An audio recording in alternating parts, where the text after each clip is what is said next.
welcome to the Conversations for Change podcast hosted by Asia Inc. Forum, where ideas spark action. Join us in this conversation that's shaping the future of Brunei and Asia, one conversation at a time. If you like what you've been listening and watching, don't forget to follow and subscribe to our channel, Asia Inc. Forum BN, and as well as that, we are also on all our socials. We've got Instagram, LinkedIn, and also Facebook. Find us, we're there. Find us at asiaincforum.com. AI is no longer a buzzword. It's here and it's in the now, judging from our previous episodes. It's rapidly becoming the backbone of how we live, how we learn, and also how we govern and grow our economies. But with this technology, as it accelerates, so do the questions. Are we moving too fast? Are we asking the right questions? And most importantly, are we ready for what comes next?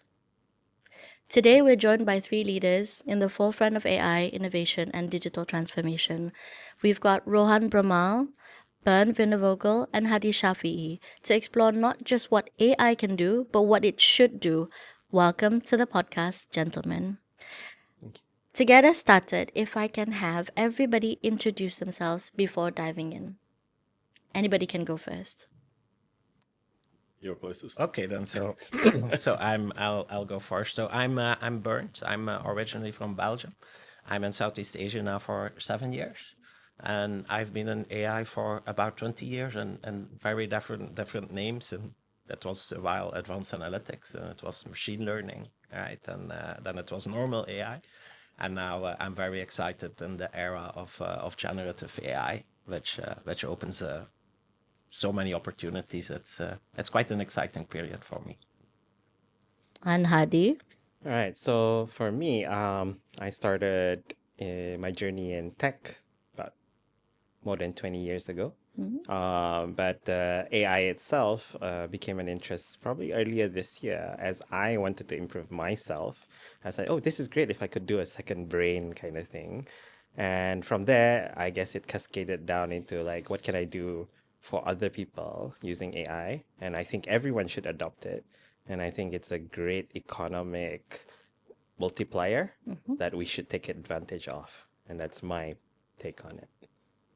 My name's Rohan. So I'm from Australia. I used to live across the road over in Miri for a while. So spent a lot of time in Southeast Asia, about 11 years. I started my career in military aviation engineering, so completely different. And then I've sort of worked in different sectors, including like timber, agriculture, agri-tech. I fell into tech a bit over 3 years ago. And I think I'm fully convinced now that AI is the future, is the direction that we all need to head into. And that there isn't much knowledge and experience in generative AI. So that's why we're working together, myself and Bernd, to bring, I guess, the knowledge and expertise into new markets and new organizations. Perfect. I understand this is your first time here, not for Hadi, I understand, but for Rohan and for Bernd. I see that you guys have, I would say, long years in the start of AI. For me, myself, I'm just getting to know it. I've been starting this. Some of the questions are based off ChatGPT and Perplexity. That's my first take on it. But, what I wanted to get to know, what first sparked your interest getting into AI? Anybody can start. Okay, so we're gonna rotate that. Yeah, of course. No, that is good. That makes a lot of sense. Okay, so I touched in my introduction, right? I'm 20 years in it, and originally I'm quite attracted to mathematics. So I started doing econometrics, and then we built actually. It also was called AI, but it was very different. You really had to study long. You had to build an algorithm before you could use it, right? So the learning curve was like years before you could enter the discipline. And the moment when I saw, and then off there actually, so that was early 2000, and then over 20 years, it kind of very slowly evolved and got better and better. Now, the moment OpenAI launched ChatGPT 2.5 years ago was an eye-opener, even for people in the industry that were so close, like we all felt, how could we have missed this? And the big difference is indeed it's still called AI, but it's completely different because you don't need to study to talk with ChatGPT. Now, of course, the smarter questions you ask, the more you get out, right? So it's a give and take. But everybody can enter it, right? You can enter it at age 3 as soon as you can do speech. at age 80, and I find that extremely fascinating, that it's basically so easily accessible that will basically drive the whole change in personal lives and both professional alike. And Hadi as well, like as you just said, this is quite a recent, I would say, passion for AI just this year. What got you into it? I would say personal productivity came first. There's always those content that says like, oh, you should be better with AI. You should have a second brain. That kind of started the journey. I mean, we all started with ChatGPT 2.5 years ago and said like, oh, great, this is great for doing a proposal or doing this. But as time goes by, I was like, it can't be the only reason you use it. So exploring the different avenues, going down a rabbit hole, and realizing that, oh, actually AI can summarize videos for you, it can do this for you, do that for you, and then like, oh, wait a minute, there's so much more. I can like compress 3-4 months of work into a single hour, basically, with every single tool if I combined it. So I set out to figure out how to do that. And along the way, I was like, oh, maybe I should write a book about it, which is 70% done. Oh, wow. Okay. Okay. So I had this idea to write, like, okay, in 90 days, what can I do with an AI? So that got me further along the exploration, because that helped me understand. And now today I can write my own applications. I can build my own platforms. I can create content without me in it. It's all available. It's So, endless in yes. terms of its applications. Yes, but it's online. It's online. It's all there in the web. And Rohan, how did you? I think for me, like 2.5 years ago, ChatGPT came out. There's a lot of hype. The usage went up considerably or exponentially, and then it kind of dropped off a bit because I think people went, okay, this is good, but it's not that good, because it's what we found out is it's just regurgitating information or content that it's got from somewhere else and putting it together in a new form. So then I started thinking more about how it can be applied in not so much in everyday life, but more into business. And I think what I realized is it needs to be very specific. You can't just like take some kind of AI and put it into a company and it works. Mm-hmm. And I think that's what people tried to do over the last 2.5 years, and it wasn't very successful. So there's a friend mentioned recently there was like a first wave of AI in business recently. And there's probably believe there is a second wave coming where people take the lessons learned and then apply to very specific use cases, workflows within businesses, and start, expanding from there, and then building it into more of a platform, right? So they take the use cases and then they have their own internal systems, and that's what I've learned a lot of this from Bernd as well, just recently. Wow. I think that's where the industry is heading for on the business side. Personal, I use it to speed things up. I found I used to try and use it for like brainstorming, but I found I prefer to do the creative side myself. But then I use it more for, checking that I don't sound too, or my grammar's correct and things like grammar that. checker. To improve my personal writing rather than to create the writing. So I think it's like, it's not a replacement for your personality, but it's something that can help make your message a bit more cohesive. So it might be rambling going somewhere else on a different direction. It can kind of bring it all in together. I can definitely have some ethical conversations after this in regards to AI with you guys. Yeah. But just to shift the whole perspective after this, I think we want to start with Rohan for the first question. Rohan, you have experience helping Thai businesses scale through AI. What parallels and what do you see are the difference in terms of everybody's early AI journey? I think, like myself, was like a roller coaster ride, because it starts off like very promising, and then you get a bit disillusioned with it. And when you're talking to different people in different markets doing different things in the AI space, like I've got friends who have their own like inference engines and LLMs, and they do a lot of corporate work. And one of them, I had a call with him a few months ago, and he's like, everyone's net worth right now is crystallized as it is. Governments have to figure out how to house it and feed people. So that's one perspective. And then I meet with another friend who's in manufacturing, and they're still using pen and paper. Sometimes they're not even using Excel spreadsheets. So I kind of think of it this way, that if automation was perfect, then there wouldn't be humans working in factories right now. Mm-hmm. This might go more into the ethical side. But yeah, I think that's the thing. It's a bit of a roller coaster from sort of fear, fear to like being ecstatic at this like new technology, and every time you uncover something new, you go through the same kind of cycle. Yeah. You've seen, I would say, different journeys on in terms of people's AI's adoption. For Bernd, you've worked with both mature and developing digital markets. What's a common blind spot when it comes to everyone's AI readiness? I never seen a technology that is so difficult or complex in adoption as generative AI. And so when we did, like, say, more traditional digital transformations, where we tried, say, a retailer, a bank, a telecom, to get them use more data, for example, like 10 years ago, the lack of adoption was kind of easier to manage. Managers would say, for example, I trust my gut feeling, I don't need your data, and then you show a bit what it does. And now with generative AI, it's double. You have people who immediately adopt it, and he would say, like, you would deploy them a solution at work. You would say, well, thanks for making it official, but I have been doing that on the side with ChatGPT already the last half a year. So they adopted already. Now, on the other hand, I find a very complex bottleneck for adoption. There is something confrontational about it. And I would say, especially the more people invested in their own knowledge, say a doctor or a lawyer who is like really still passionate about their profession. And then you say, it's actually could be, it confronts your humanity almost, right? That's you would true. say, I'm a It's very doctor, I true. studied 10 years, I have 20 years experience. And they would say, it doesn't work. And then they start looking at it and they start seeing, maybe it works better than I thought. And then you have a very human adoption barrier, right? Like, and that I find extremely fascinating. And I think this will be something we will have to invest in quite a lot to manage it. It's not, they have a point. It's not just let's push it through.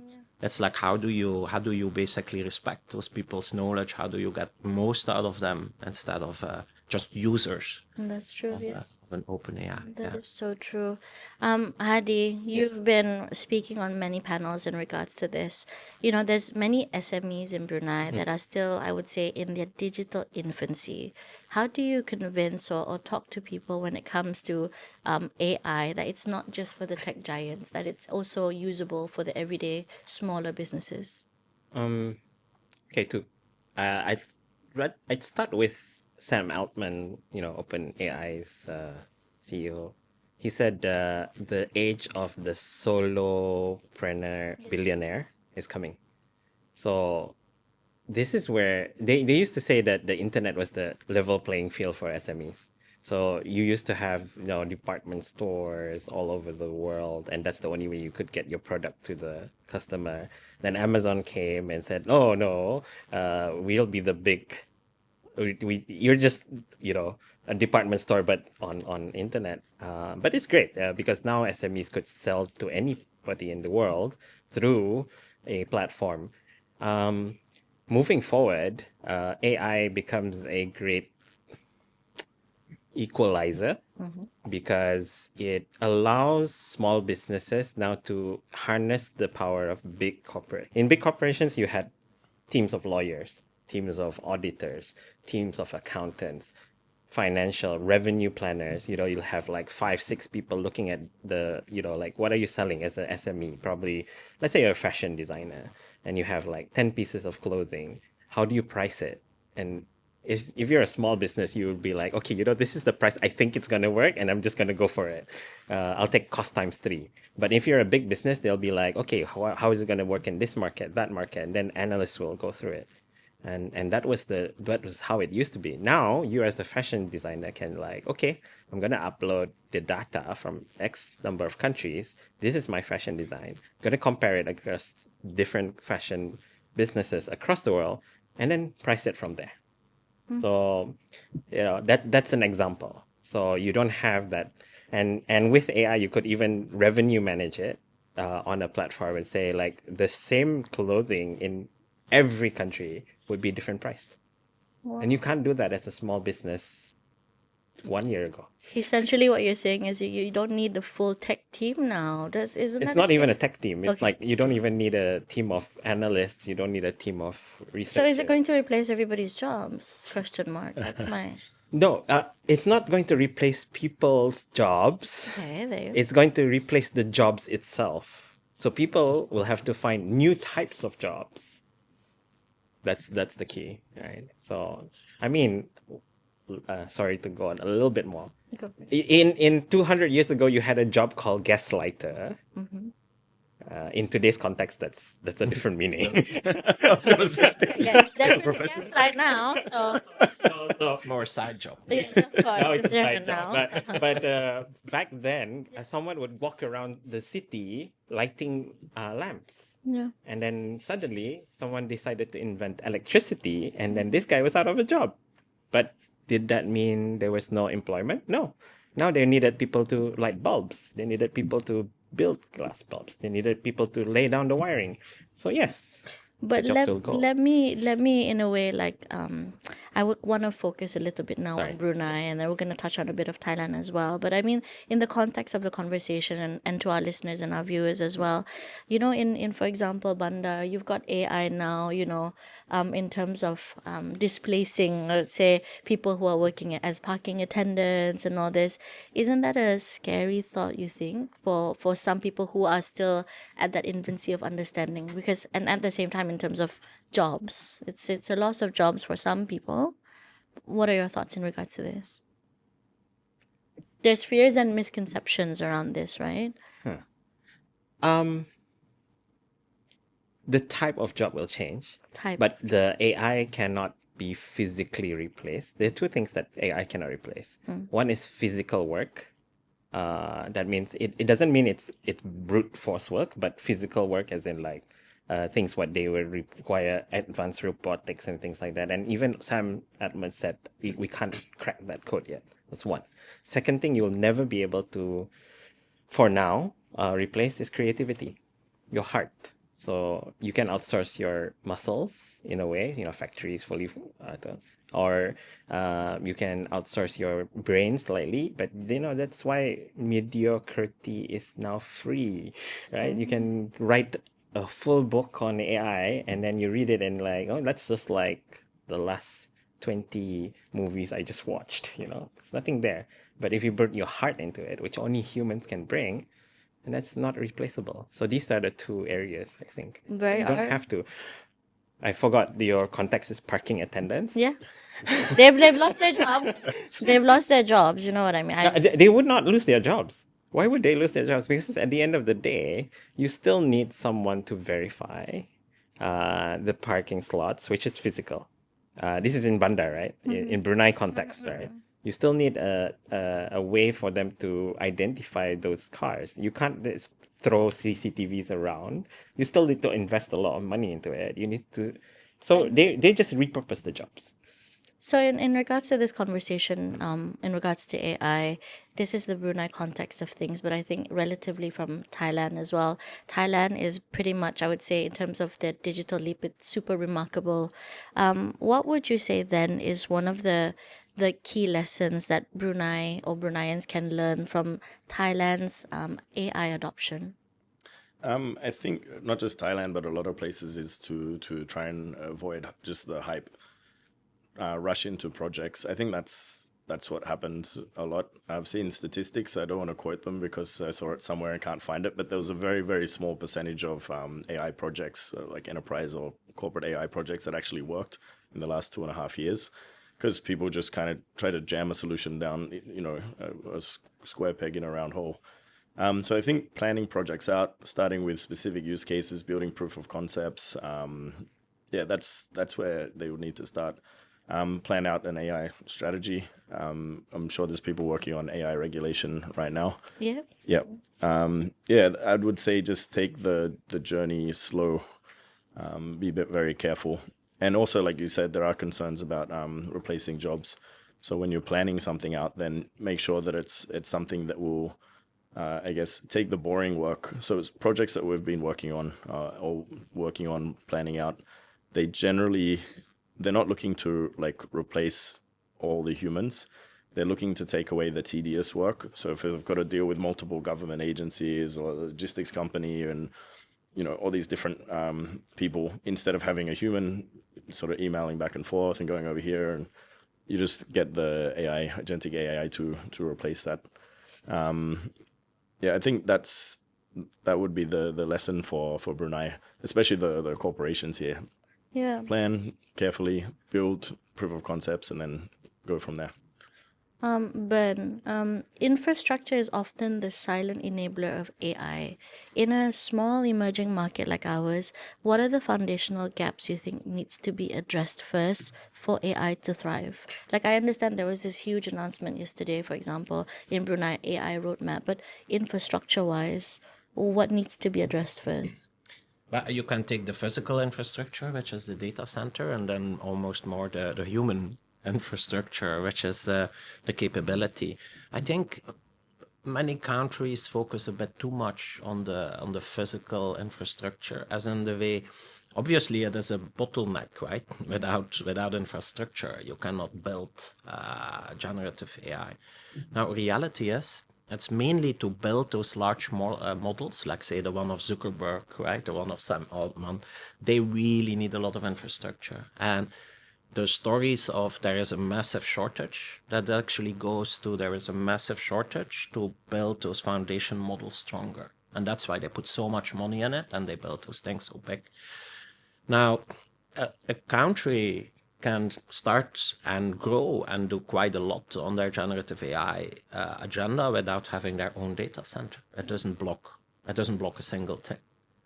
Now, it is important to eventually get there and to start the journey, because there was already a bit of sensitivity sometimes, right, around should you put your cloud, your data in the cloud and then it's abroad. And fairly so, that can be a case. Now, it's even more, right? You don't put your data in. At some point, if you have local models in your local language, you put your intelligence in the cloud, right? So there is something to say to have it in-house, and I would encourage governments to start building, planning. But this is a 2-year cycle, right? Mm-hmm. Building a data center. So it shouldn't block you as a government. What they really should focus on, and I see they do that, right? But it's really adoption. And I think not only enterprise adoption, but actually adoption for the common person, the street food vendor, the everyday, the small restaurant owner and stuff like that. Yeah.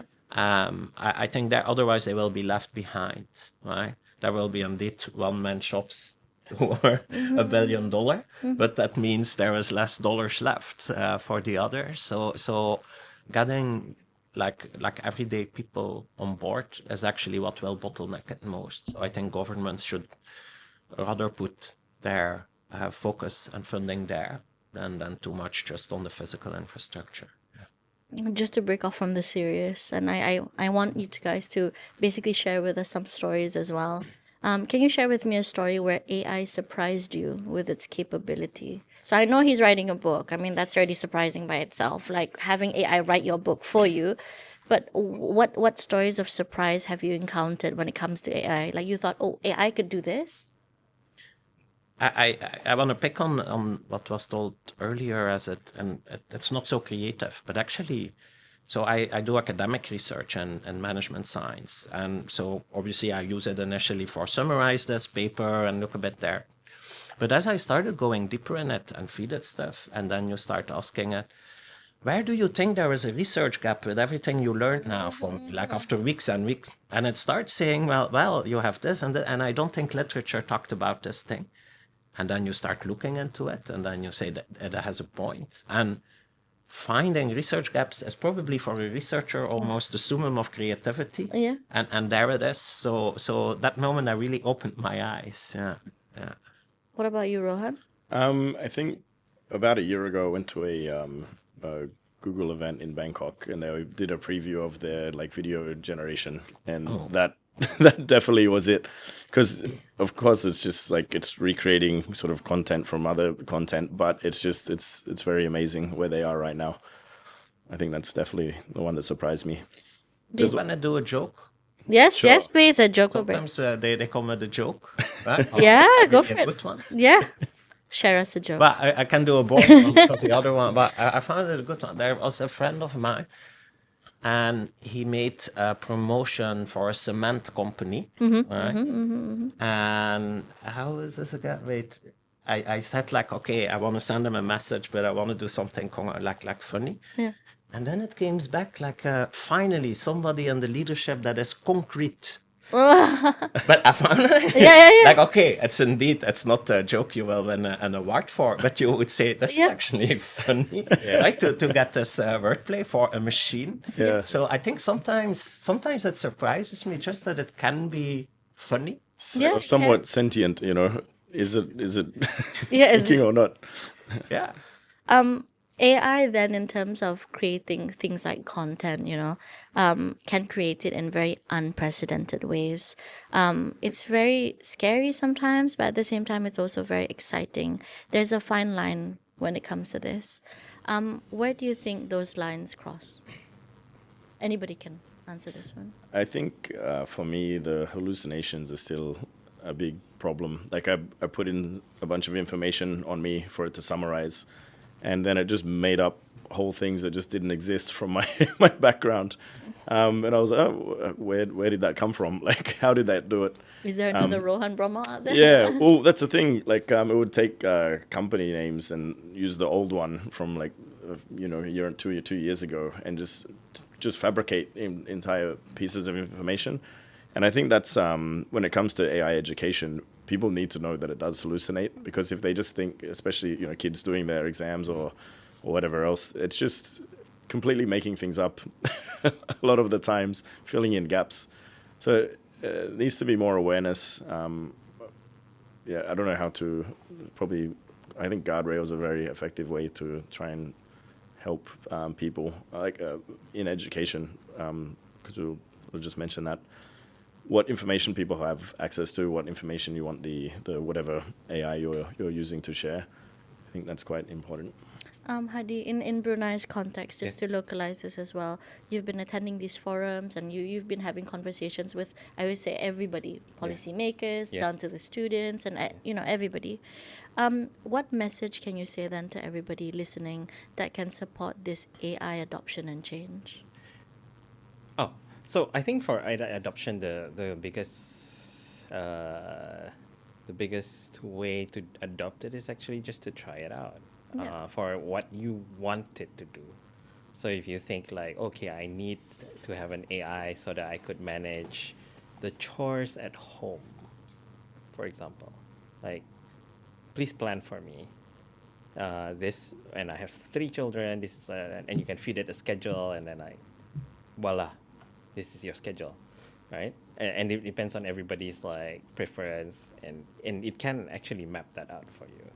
what Of course, you have to agree to do it with your family, but at the end of the day, you can do that. So just try it first.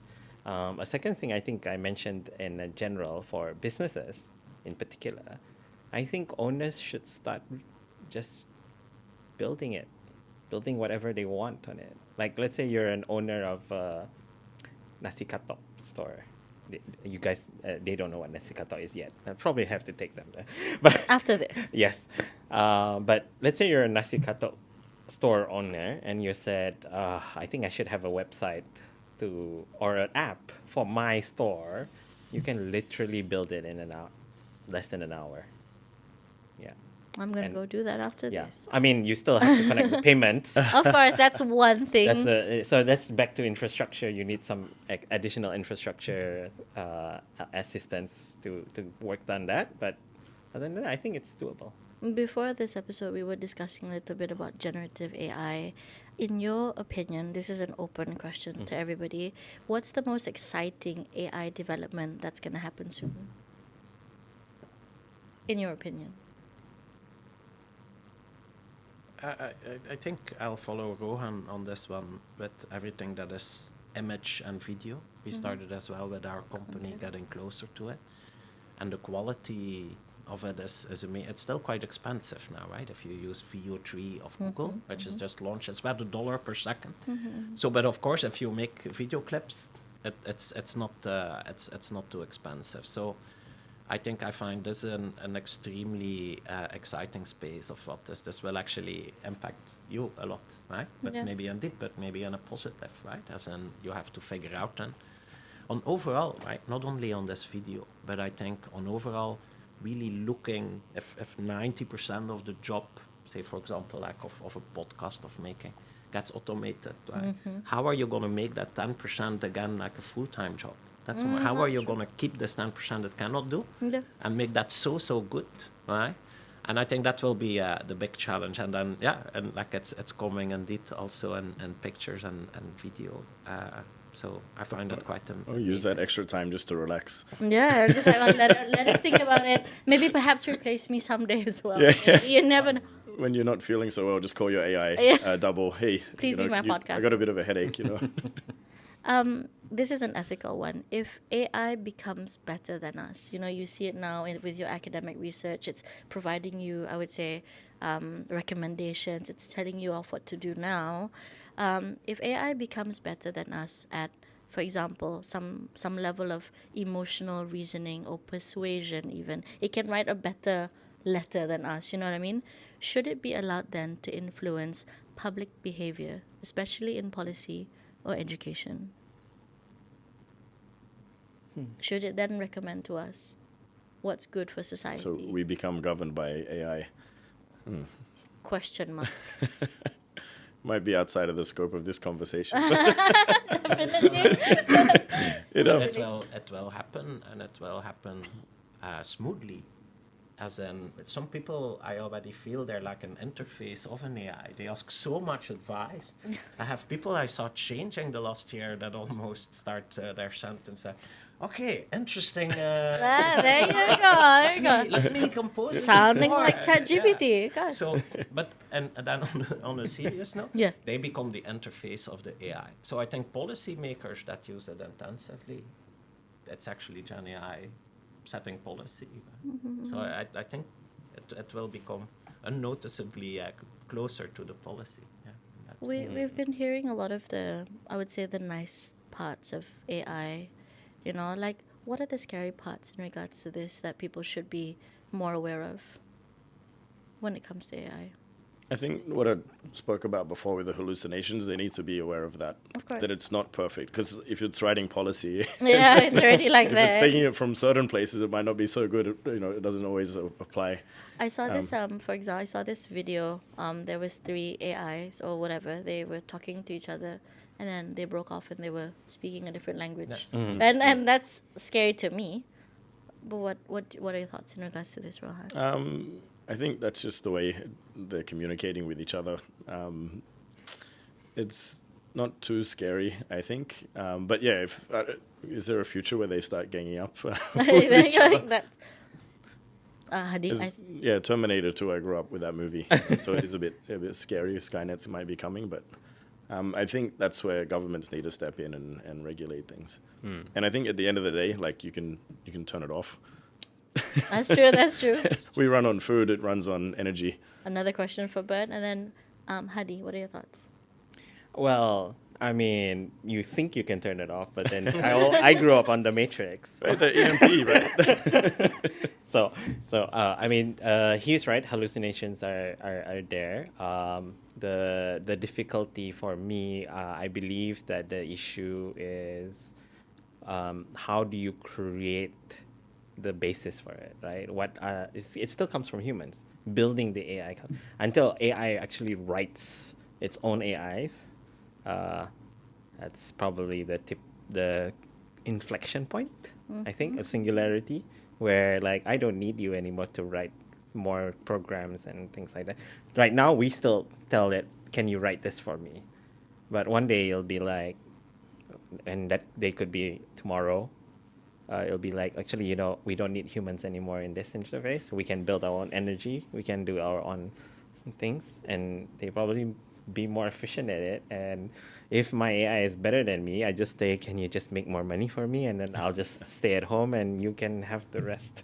Because I think, like we were saying, you make a double of yourself, and that's fine for us because we have a lot of emails we've written and letters and all sorts of content, I guess, we've generated over the years. But for the younger generation, if they're just, everything is AI, they're using ChatGPT. I know people that are just, it's their life coach, right? A relationship yes. coach, everything all in one. And Tell me what to I don't know do. if it's giving people the best advice. But if they don't have that themselves, their own identity, then I think in the future you can't really have an AI double. You just have, you're more unified.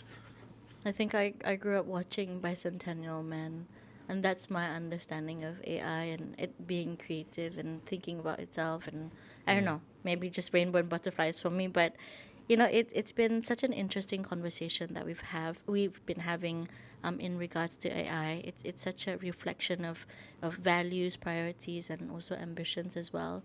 On last thoughts, what are you looking forward to in regards to AI? Me, I'm looking forward to, say, a year or 10, 20 from now, as I think, I mean, my colleagues are very optimistic, and so am I on the longer run. Technology and productivity go, like they kill poverty, right? They bring prosperity. But I never seen something that goes so fast. And normally, indeed, I agree, like jobs become obsolete, new jobs come, the gaslighter is gone, there is something more exciting. I'm a bit worried with the speed some jobs will disappear and whether people will be able to transition fast enough.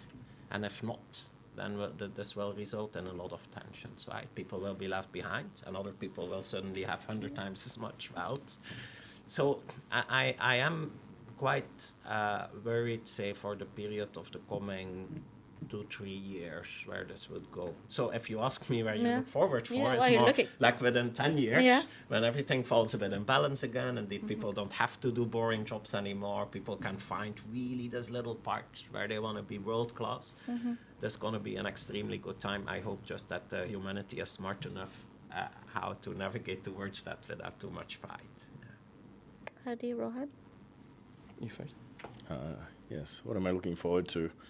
Yeah, I think the future, just to see how it all balances out, because it is. I think the adoption is not going to be too fast. Like I kind of feel it depends on the market, right? Some places are, but they're not. A government's not going to roll out AI replacement of all their internal teams because they, it's kind of goes against what they're supposed to be doing, like providing jobs. Like more of these solopreneurs will rise. That means people have more opportunity. And I think we're seeing that now as people have been losing their jobs, especially in tech. A lot of people are going out on their own where they couldn't before, right? Because they needed to have legal advice, accounting, all this other kind of stuff. So now they can quickly launch into their own business or using their existing expertise to move into consulting. And I think companies also, instead of hiring full-time, they want people for specific work. And if these people are AI enhanced, then they can do more. So one person can do the job of three to five in the past. So I think, humanity kind of always has went through for the last few 100,000 years. So I think we can make it through this one. I can quote Jurassic Park again, that life finds a way. Hadi. I want to take it back to Brunei and what I look forward to for AI. We're in a state of transformation, right? Everything is changing, not just AI, not just digital, the speed of delivery of products, the speed of services, people's needs, the population, global warming, sustainability, all of this, it's accelerating at an incredible velocity. So without AI as a level playing field, I think it's going to be very difficult. So for me, I think we should be looking at it as the enabler to see like, okay, we're currently at a certain percentage of market. And, Brunei is oil and gas dominated. So how do we reverse that with AI? And then just pick one or two and then do that. And then we're the SMEs of the country, right? The country version of an SME. Like we don't have the corporate cloud of China or United States or India or even Indonesia, our neighbors. They have big markets. So they would be the corporations, they're the Amazons or the Googles of countries. So what is Brunei, the SME, going to do? So we should leverage on that. It's our lever to take our country further than whatever 400,000 people can do. So our 400,000 solopreneurs who are all billionaires would be great. More money is always good. Yeah, I mean, it's not just money, but it would be a great way to leverage and reverse the dependency in terms of industry. So we have fashion with AI, food with AI, you know, food security is a concern, tourism is a concern, you know, all of these. We can enhance them. And to prevent hallucination, we just tell the AI, do not hallucinate. It's a possibility.